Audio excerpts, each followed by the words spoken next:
हे भगवान, आज तो कितना भयानक तूफान आया है। यदि इसी प्रकार बारिश होती रही तो मेरी सारी फसल नष्ट हो जाएगी। गोपाल एक बहुत ही सच्चा और ईमानदार व्यक्ति था। वह अपने बूढ़े माता पिता के साथ रहता था। पूरी रात जोर जोर से बारिश होती रहती है।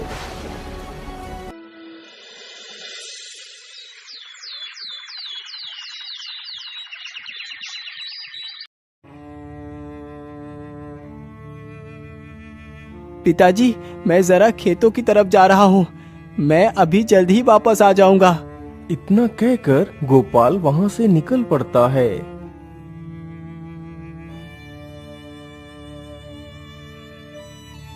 गोपाल चलते चलते जल्दी ही अपने खेत के पास पहुंच जाता है तो देखता है उसकी सारी फसल नष्ट हो चुकी है। हे भगवान, ये क्या हो गया? मेरी सारी फसल नष्ट हो गई। अब मैं क्या करूंगा? अनाज कहाँ से लाऊंगा और अपने बूढ़े माता पिता को क्या खिलाऊंगा? बेचारा गोपाल वहीं पेड़ के नीचे बैठकर काफी देर तक रोता रहता है। हे भगवान, मेरे परिवार का सहारा ये खेत ही था, आज वो भी नष्ट हो गया। अब मैं क्या करूंगा? अब तो यहाँ रहकर मैं अपने माता पिता का पेट नहीं भर पाऊंगा। मैं ऐसा करता हूँ, अपने बूढ़े माता पिता को लेकर कहीं शहर को चला जाता हूँ। इतना सोचकर गोपाल वापस अपने घर की तरफ लौट पड़ता है।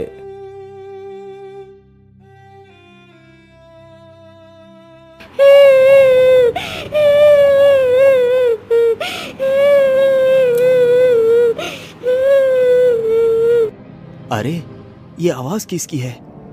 मुझे तो लगता है कोई मुसीबत में है और ये आवाज तो इसी तरफ से आ रही है। चलो चलकर देखता हूँ। गोपाल जल्दी ही उसी तरफ जाता है जिस ओर से वह आवाज आ रही थी। गोपाल जैसे ही उधर को जाता है तो देखता है एक चिड़िया अपने घायल बच्चों को देख देख कर रो रही है, जो बच्चे कुछ दिन पहले ही अंडों से निकले थे। अरे चिड़िया, तुम क्यों रो रही हो और तुम्हारे इन बच्चों को क्या हो गया है? अरे भैया, मैं तुम्हें क्या बताऊं, इस तूफान ने मेरा सारा घर उजाड़ दिया। अभी कुछ दिन पहले ही मेरे बच्चों ने जन्म लिया था। उनके शरीर पर तो भी ठीक से पंख भी नहीं निकल पाए थे और आज ही उस जालिम तूफान ने मेरे बच्चों को घायल कर दिया। अरे चिड़िया, तुम दुखी मत हो, मैं तुम्हारी मदद कर देता हूँ। मैं तुम्हारे बच्चे को दवाई लगा देता हूँ तो तुम्हारे बच्चे जल्दी ही ठीक हो जाएंगे और मैं तुम्हारा घोंसला भी इस पेड़ पर रख देता हूँ। गोपाल की यह बात सुनकर चिड़िया थोड़ी सी राहत की सांस लेती है। गोपाल जल्दी से जाता है और दवाई की कुछ पत्तियां तोड़ कर लाता है और जल्दी ही उन घायल बच्चों के घाव पर लगा देता है। फिर वह जल्दी से चिड़िया का घोंसला जमीन से उठाता है और पेड़ पर रख देता है और बारी बारी से उसके दोनों बच्चों को घोंसले में बैठा देता है। यह देखकर चिड़िया खुश हो जाती है। हे दयालु इंसान, तुमने मेरे परिवार को मरने से बचा लिया। तुम मेरे लिए भगवान से कम नहीं हो। मैं तुम्हारा ये उपकार कभी नहीं भूलूंगी। अच्छा चिड़िया, अब मैं चलता हूँ। अरे रुको भैया, तुमने मेरी मुसीबत का निवारण तो कर दिया, लेकिन मैं देख रही हूँ कि तुम्हारा मुख उदासी से भरा हुआ है। क्या बात है भैया? अरे चिड़िया, जिस प्रकार इस जालिम तूफान ने तुम्हें कष्ट दिया है, उसी प्रकार उसने मुझे भी पीड़ा दी है। आज रात मेरे खेत की सारी फसल नष्ट हो गई है। उस फसल से ही मेरी सारी उम्मीदें थी और अब वो फसल भी नष्ट हो चुकी है। अब मैं क्या करूँगा? खाना कहाँ से लाऊंगा और अपने बूढ़े माता पिता को क्या खिलाऊंगा? मेरे पास खेती के अलावा दूसरा कोई साधन भी नहीं है। अब तुम ही बताओ चिड़िया, मैं क्या करूं? अरे भाई, आप दुखी ना हो। आपने मेरी इतनी मदद की है, इसलिए मैं आपकी मदद करना चाहती हूँ। मैं तुम्हें एक खजाने का रास्ता बताती हूँ, जिससे तुम्हारी गरीबी हमेशा के लिए खत्म हो जाएगी। लेकिन चिड़िया, वो खजाना है कहाँ? वह खजाना तुम्हें देवगिरी की पहाड़ियों में मिलेगा, लेकिन याद रखना, उस खजाने को देखकर यदि तुमने ज्यादा लालच दिखाया तो तुम्हें वह खजाना प्राप्त नहीं हो पाएगा। ठीक है चिड़िया, मैं तुम्हारी बात को याद रखूंगा। अच्छा, मैं चलता हूँ। इतना बोलकर गोपाल खजाने की तलाश में निकल पड़ता है।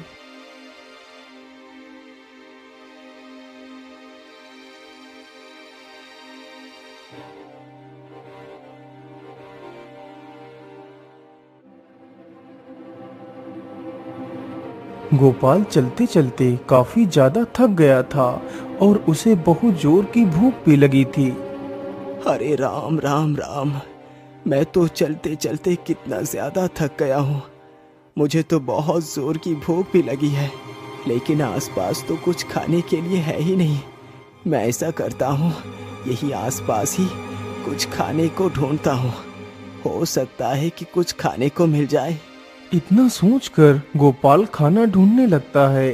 काफी देर तक इधर उधर भटकने के बाद उसे एक बड़ा सा पेड़ दिखाई देता है जिसमें ढेर सारे आम लगे हुए थे।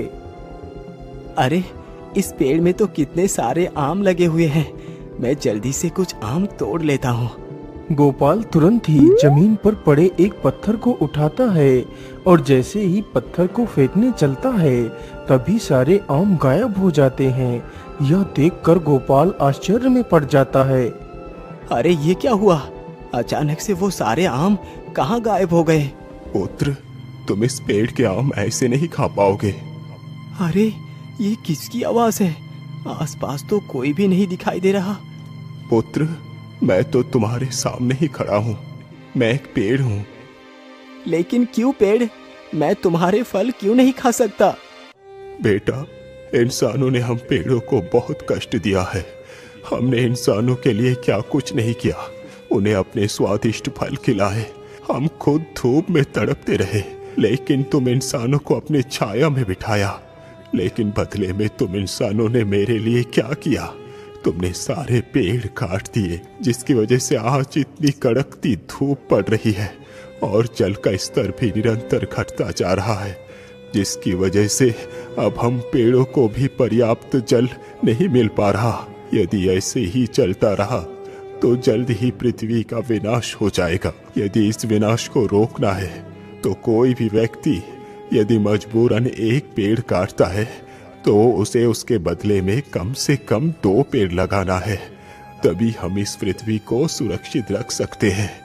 लेकिन पेड़, मैं इसके लिए क्या कर सकता हूँ? पुत्र, मैं तो किसी के पास जाकर ये बात नहीं बता सकता, लेकिन ईश्वर ने तो तुम्हें पैर दिए हैं। तुम प्रत्येक व्यक्ति तक इस संदेश को पहुंचा ही सकते हो। यदि तुम ऐसा करने के लिए तैयार हो तभी मैं तुम्हें फल खिला सकता हूँ। हाँ हाँ, ठीक है पेड़, मैं आपके इस संदेश को जरूर सबके पास पहुंचाऊंगा। गोपाल की यह बात सुनकर पेड़ प्रसन्न हो जाता है और जल्दी से अपने कुछ फल नीचे गिरा देता है। गोपाल तुरंत ही उन फलों को उठाता है और खाने लगता है। फलों को खाकर गोपाल आगे बढ़ता है।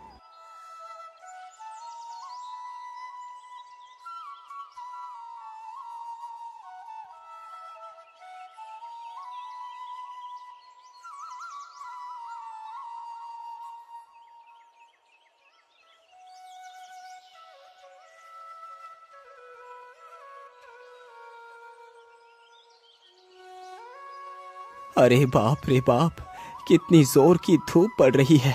इस धूप में तो चलना कितना मुश्किल हो रहा है और मुझे प्यास भी लगी है। लेकिन नदी तो पास में ही है, चलो थोड़ा सा पानी ही पी लेता हूँ।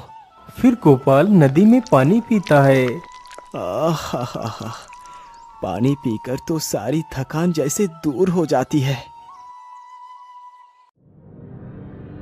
अरे, ये क्या? पानी के भीतर ये क्या है जो इतना चमक रहा है? गोपाल तुरंत ही पानी के भीतर अपना हाथ डालता है और उस चमकती हुई वस्तु को बाहर निकालता है। अरे, ये तो सोना है, लेकिन इस नदी के भीतर ये सोना आया कहाँ से? वह नदी उन्हीं देवगिरी पहाड़ियों से होकर गुजरती थी, जिसकी वजह से कभी कभी उस नदी में सोना बहकर आ जाता था। तो इसका मतलब ये नदी देवगिरी पहाड़ियों से होकर आती है। चलो मैं जल्दी से गुफा के पास चलता हूँ।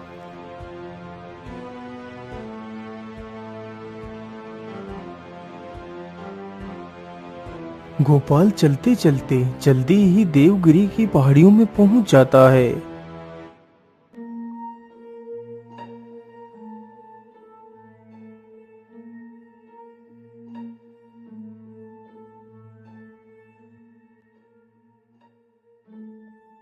मैं इस गुफा के भीतर तो आ गया, लेकिन खजाने का तो कोई पता ही नहीं है कि वो कहाँ पर है।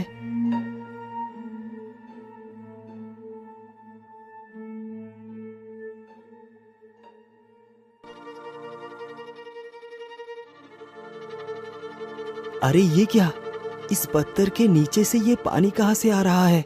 कहीं इस पत्थर के पीछे ही तो वो खजाना नहीं छुपा है? चलो इस पत्थर को ही हटाकर देखता हूँ।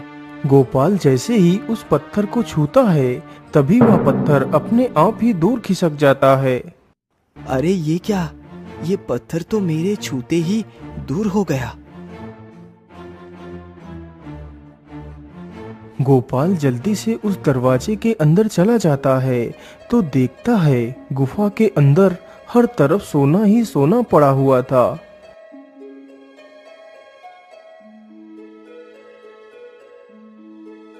अरे बाप रे बाप, यहाँ पर तो कितना सारा खजाना है।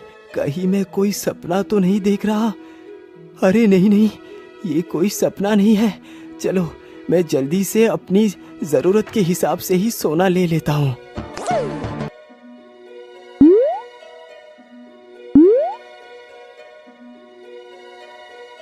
गोपाल जल्दी से एक पोटली भरकर सोना ले लेता है। हाँ हाँ, इतना सोना मेरे जीवन के लिए पर्याप्त है। इतना कहकर गोपाल खजाने की पोटली को अपने सिर पर रखता है और वहाँ से निकल पड़ता है।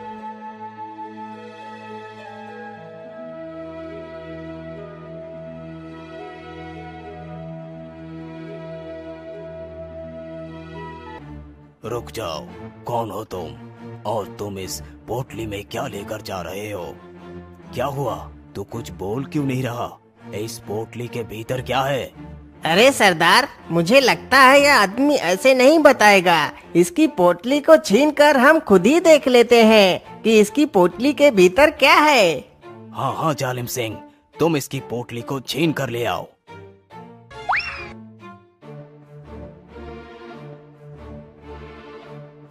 अरे लाला, जल्दी से मुझे यह पोटली दे दे। बेचारा गोपाल डर जाता है और उस पोटली को उस डाकू को दे देता है। डाकू जैसे ही उस पोटली को खोलकर देखता है तो उसमें ढेर सारा सोना होता है। अरे वाह, इसमें तो सोना है। अरे युवक, तुम्हें ये सोना कहाँ से मिला? जल्दी से बताओ। भाई, ये सोना तो मुझे इसी गुफा से ही मिली है। वहाँ पर तो ढेर सारा सोना पड़ा है। मैंने अपनी जरूरत के हिसाब से ही सोना लिया है। क्या कहा? तूने अपनी जरूरत के हिसाब से सोना लिया है? हम लोग जिस सोने को इतने वर्षों से ढूंढ रहे थे, वो सोना तुझे मिला है? हाँ हाँ भाई, वो सोना मुझे ही मिला है। तो फिर चल जल्दी से मेरे साथ और बता मुझे वो सोना कहाँ पर है, नहीं तो हम तुम्हें मारकर इसी गुफा में दफना देंगे। ठीक है भाई, आप मुझे कुछ मत करना, मैं आपको उसी खजाने के पास ले चलता हूँ। इतना कहकर गोपाल डाकुओं के आगे आगे चलने लगता है और जल्दी ही उस बड़े से पत्थर के पास जाकर रुक जाता है। क्या हुआ, तू यहीं पर क्यों रुक गया? यहाँ पर तो कोई भी सोना नहीं है। अरे भाई, इस पत्थर के पीछे ही तो वो खजाना छुपा हुआ है। क्या इस पत्थर के पीछे वो खजाना है? लेकिन इस पत्थर के पीछे तू गया कैसे? भैया, मैं इस पत्थर को हटाकर इसके अंदर गया था। अरे दुष्ट, तू मुझे मूर्ख बना रहा है कि तूने अकेले ही इस पत्थर को हटा दिया, जबकि हम सारे लोग मिलकर भी इस पत्थर को तिल भर भी नहीं हिला सके, और तूने इस पत्थर को अकेले ही हटा दिया। नहीं भाई, मैं झूठ नहीं बोल रहा, मैंने सचमुच इस पत्थर को हटाया था और इसके अंदर गया था। यदि ऐसी बात है तो फिर तू मेरे सामने ही इस पत्थर को हटा, जरा मैं भी तो देखूं कि तूने अकेले ही इस पत्थर को कैसे हटा दिया। ठीक है भाई, मैं अभी इस पत्थर को हटाता हूँ। इतना कहकर गोपाल जैसे ही उस पत्थर को छूता है तो वह पत्थर फिर से अपने आप ही दूर खिसक जाता है। पत्थर के दूर खिसकते ही गुफा का सारा खजाना साफ साफ दिखाई देने लगता है।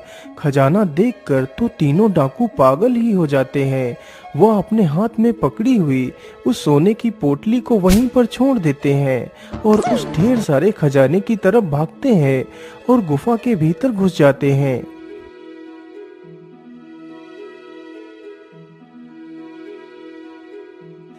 अरे वाह वाह वाह, इतना सारा खजाना है। हा हा हा हा हा हा।